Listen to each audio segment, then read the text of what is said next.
Ito na ang latest ng Mixed Topics, mainit na showbiz ganap. Nag-trending ang Catherine tandem dahil sa wakas Catherine Bernardo at James Reid magsasama na sa isang teleserye project. Ibinahagi na sa publiko na magsasama sila sa isang teleserye project under ng Dreamscape Entertainment.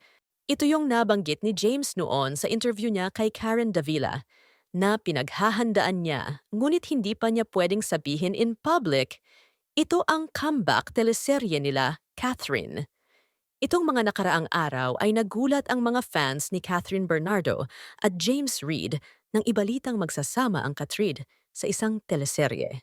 Maraming mga fans ni na Catherine at James ang natuwa at sobrang nagulat sa balitang ito. Matapos ang mga taon na malayo sa spotlight, inamin ni James Reid na medyo kinakabahan at the same time excited siya sa kanyang pagbabalik sa telebisyon. Lalo pa si Catherine Bernardo, umano ang makaksama niya sa proyekto. I'm very excited and very blessed. Grabe yung support and it hasn't even started shooting yet, so I'm very grateful. And I can't wait to work with Kath. Very excited. Yeah, it's something new and exciting. Sad ni James na. Actually, it's something that I've wanted to do for a while, so I'm very grateful I get to work with Catherine. She's extremely talented. So it should be great. Dagdag ni James. Inamin din ni James na medyo mataas ang pressure sa kanya sa pagbabalik niya sa showbiz dahil matagal na ang huling teleserye na kanyang ginawa, kasama pa niya noon ang kanyang ex-girlfriend na si Nadine Lustre. It's very new again. I'm still getting used to it. There's always pressure, but pressure is good. It means people have high expectations.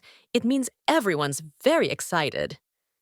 Habang ang mga detalye tungkol sa proyekto ng Dreamscape Entertainment ay nananatiling sikreto ni James para mas maging excited pa ang mga tagahanga ng Catrid. It's something we're going to work out along the way. It's very exciting. It's my first time working with another leading lady.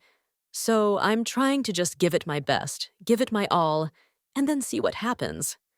Hope for the best, dagdag ni James. Samantala sa isang interview ni Catherine sa event ng Cream Silk, nilinaw ni Catherine na hindi ito love team, kundi partnership ang tawag niya dito. It's not a love team and all. It's more of a partnership, sabi ni Catherine. Ang huling teleserye na ginawa ni Asia's superstar Catherine Bernardo ay 3 taon na ang nakakaraan ang Too Good to Be True kasama ang dating kasintahan na si Danielle Padilla. I'm glad because everyone's excited. It's been a long time since my last TV series, and also with James. Very refreshing, this series is something to watch out for, sabi ni Catherine. Ayon pa kay Catherine na pinag-isipan niyang mabuti ang upcoming TV series nila ni James. Kagaya din ng ginagawa niya sa ibang mga nagawa niyang teleserye, pinag-iisipan niya umano ito ng maraming beses. Sinabi rin niya na kakaiba ito sa mga nagawa niyang teleserye noon.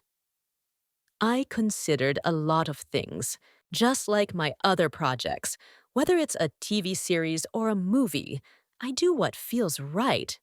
Out of all the stories that they have presented, this is something that I want to do because it's not just a love story, it's about friendship, family, and it's about women, sabi ni Catherine.